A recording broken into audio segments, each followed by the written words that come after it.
आहे छात्रों वेझो 4 महीना अग नारी के मुबैना तौर अगवा करण बाद जिनसी ज़्यादती वारो मामलो।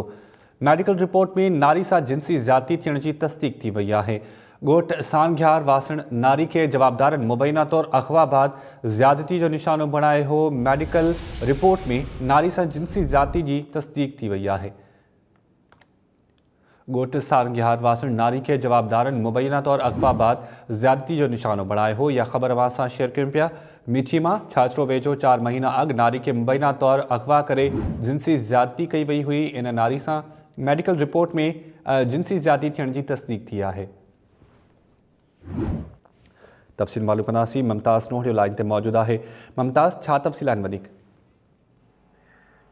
जी बिल्कुल, कुछ महीना अग में जो है छाछरे तालुके जो ॻोठ सानघ्यार जे एक नौजवान नारी ही रानी मेघवाड़ जी मलूक मेघवाड़ उन सां इज्तमाही लॼालुत जो वाक़ियो पेश आयो हो। अहिड़ो केस जो है वो छाछरे थाने ते दाख़िल थियो। 3 जवाबदारनि जे मथां उन जा जेके DNA टेस्ट जे लाइ जेके जुज़ा उमाणिया विया हुआ, उन्हनि जुज़नि जी रिपोर्ट जेकी आहे उहा अॼु अची चुकी आहे।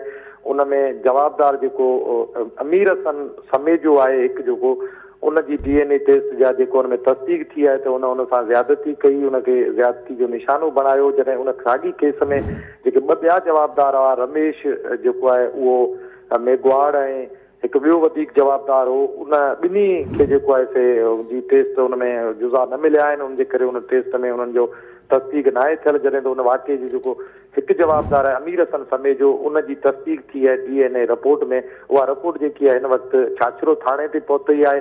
ऐं उन जॾहिं त हीउ मामिलो जेको आहे उन्हनि जा जेके 3 जवाबदार केस जा उहे हाई कोर्ट मां ज़मानत ते आज़ादु आहिनि। उन्हनि हाई कोर्ट में उहा जेकी अदालत में उन्हनि जी ॿुधणी हलंदड़ आहे।